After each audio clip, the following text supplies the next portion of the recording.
His Excellency Governor of Odisha आजिकार अपूर्वार जो वर्णाढ्य जन्मवार्षिक पालन होची उत्सव सभापति महोदय आजिकार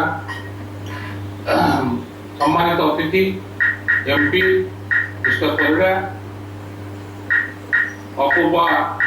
संपादक मिस्टर पति उपस्थित मंचर भद्रव्यक्ति वृंद जो यशस्वी ओडिया माने विभिन्न क्षेत्र में पारदर्शिता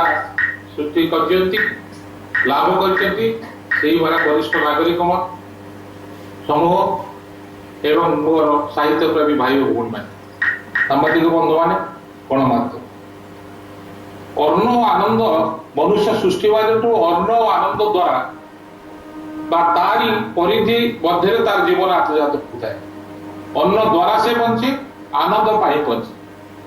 आनंद विभिन्न प्रकार सस्ता सुंदर आनंद आज बहु परिमाण समाज में उपलब्ध हो नैसर्गिक आनंद स्वर्गीय आनंद केवल साहित्य मिले। विश्वकवि रवींद्रनाथ कहते मनीष मनीष भितर अतीत भविष्य मध्य एवं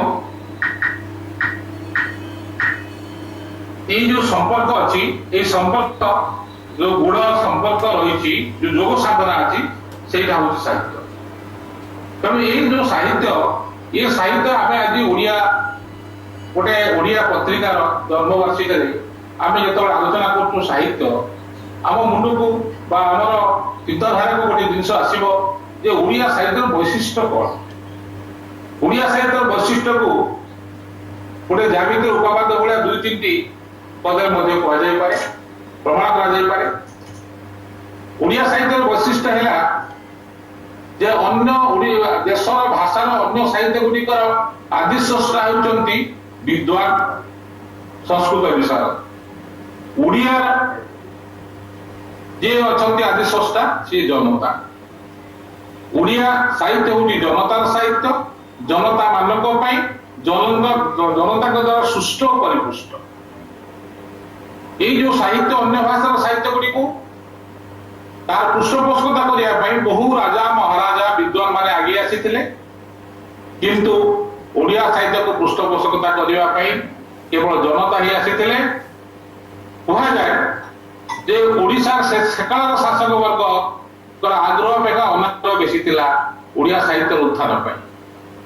ओडिया भाषा ये गोटे गणतांत्रिक भाषा ये भाषा आदिवासी संस्कृति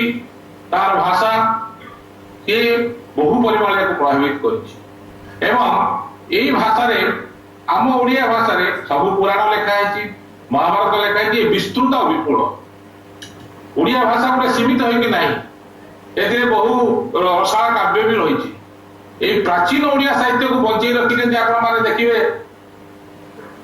जो आम जातिर अर्धशिक्षित गोटी पुओ पालामाला केन्द्र बजाउवा जोगी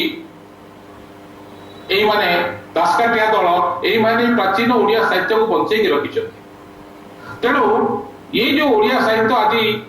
एमपी महोदय जो कथा कहले जो से आज आम सम्मानित करुचु से गोटे निश्चित भाव में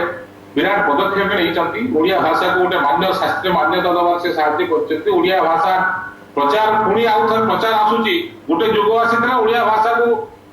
फकीर मोहन बंचे बर्तमान गोटे युग आसूची पुणी आउ थे गोटे विप्लव आरंभ करने पड़ो ओडिया भाषा को आउ थे परिपुष्ट करने आउ टे आदृत करने पड़ो नुआ जनरेशन भर किसी मसला भर्ती करने पड़ो कहीं बर्तमान आमर जो साहित्य आधुनिक साहित्य रही आधुनिक साहित्य बर्तमान बहुत शत्रु सहित लड़ुची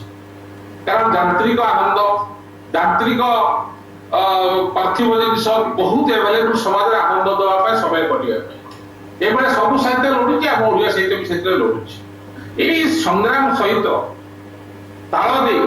जो युव साहित्यिक मैंने ओडिशा रे तिष्ठि रही चेष्टा कर संग्राम कर अपूर्वा गोटे अग्रणी साहित्य पत्रिका ये साहित्य पत्रिकार देश राज्य एपरिक ओभरसीज ऑनलाइन रीडर बर्तमान संख्या बढ़िबार लगी। एटा मु निजे व्यक्तिगत भाव में जानिबा परे अपूर्वा सागर हाथ मिलिया पे आगे आसीते एवं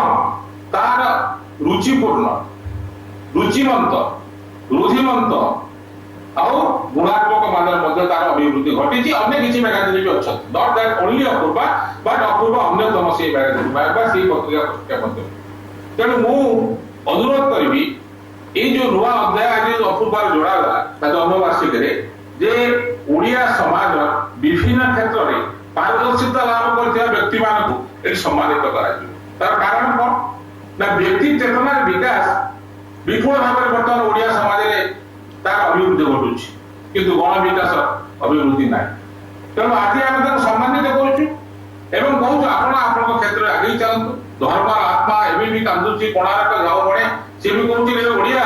लिव एंड लेट लिव तमें आगे चल अन्य मान सांगे कारण संगठित नहले एमपी जो कथा कहले भाषा पे आंदोलन हो कि साहित्य पे आंदोलन हो कि जेकोसी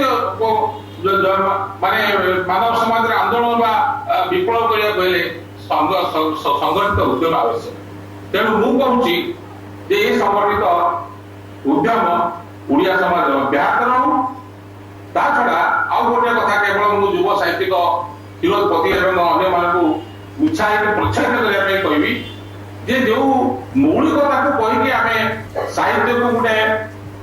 एक भैया कर रखा चेष्टा करुचु पुराणा कलिया कर पकाउछु नुआ जेनेरेशन नुआ पीढ़ी से किसी आकर्षण जिन भर्ती कर पारुनु परिहार कर किसी परिमाण लगे कारण विराट प्राणवंत पुरुष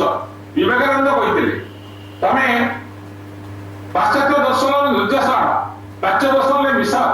इंडियानाइज कर एवं निजर परिवेश संस्कृति खाप खुआई ग्रहण करते आम साहित्य को भी से ग्रहण कर पारा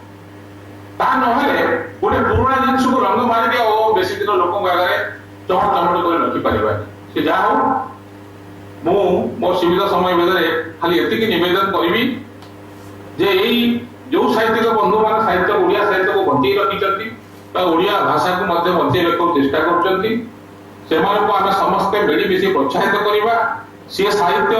को कर शैशवर शिशु सज्जा यौवन उपवन